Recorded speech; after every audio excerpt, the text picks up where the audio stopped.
Thank you, Director. We will now proceed under the 5-minute rule with questions, and I'll begin by recognizing myself for 5 minutes. As I indicated in my opening statement, we have questions about the IRS targeting investigation. So my first question is there an ongoing investigation into the IRS targeting of conservative groups? Yes, sir. A very active investigation. Can you explain why there is an investigation, given that the President said there was not even a smidgen of corruption? I mean no disrespect to the President or anybody else who's expressed a view about the matter, but I don't care about anyone's characterization of it. I care, and my troops care, only about the facts. There's an investigation because there was a reasonable basis to believe that crimes may have been committed, and so we're conducting that investigation. So he was simply wrong about that? I don't know what he meant or in what context he said it, and as I said, I don't mean any disrespect to the President of the United States. I have tremendous respect for the person and the office, but it doesn't matter to me what someone says about it.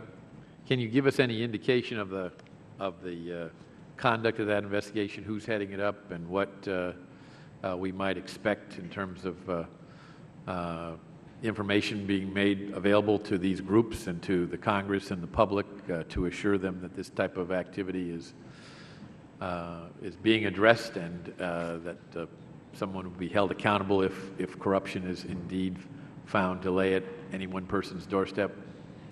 I can only say a little because, as you know, Mr. Chairman, by law and policy and long tradition, I can't comment on an open investigation. I think for good reason. We don't want the bad guys to know where we're going. We don't want to smear good people that we might have to investigate. So that's true of everything we do, not just this case.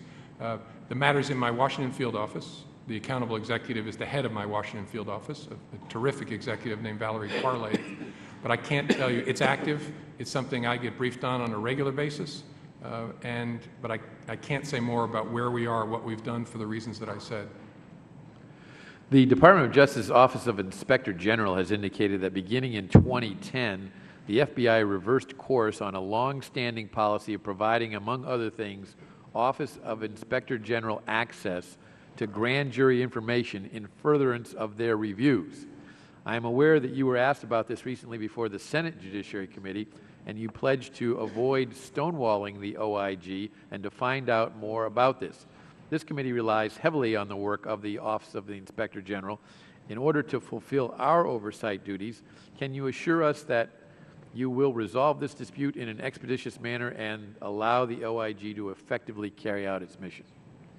I agree with you, Mr. Chairman. I think the Inspector General is essential. I have a great deal of respect for the person who holds that office now, who I've known for a long time as a colleague.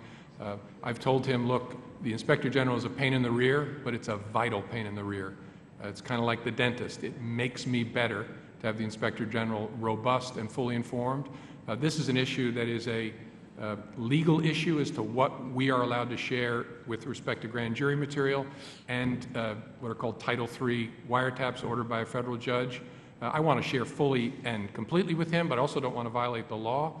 So I think where we are now is we've asked the Justice Department's Office of Legal Counsel, just tell us what we can do, and if it's okay under the law, we'll make sure we give it to him, and if it's not, we'll have to talk about whether we should change the law.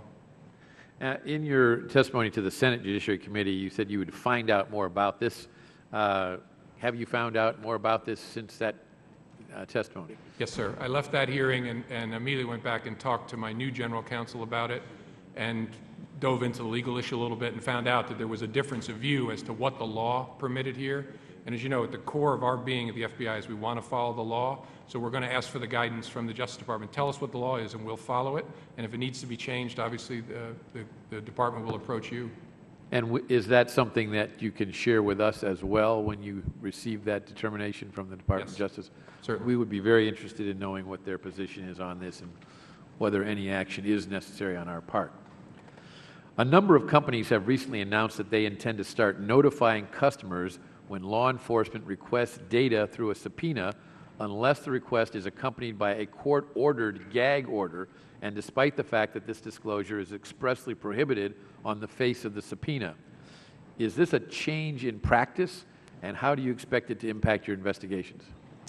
Yeah, this is a trend that I'm seeing and worried about across not just the FBI, but federal law enforcement and state and local law enforcement, that part of the windstorm that we're all in with respect to government authorities is leading more and more providers to say, where in the past they would have just decided not to tell someone, a potential pedophile or a drug dealer, that we had asked with lawful process for their records, now they're inclined more and more to tell that person. That's a real problem for reasons that are obvious and something we have to grapple with.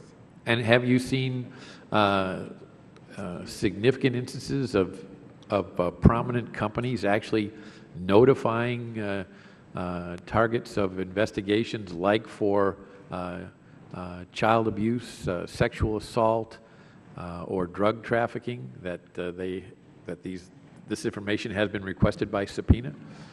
Yes, examples have been reported to me where, to avoid letting the bad guy know, the process was withdrawn, and then the investigators had to figure out some other way to track this guy where we don't alert him. And as I said, we also don't want to smear the innocent by having people... So the lack of cooperation impeded the ability to go after some suspected criminals. That's what I've been told. We would be very interested in your apprising us of the continued problems that this causes for the agency, and ways that you think we may be helpful in that regard as well. Thank you, Mr. Director.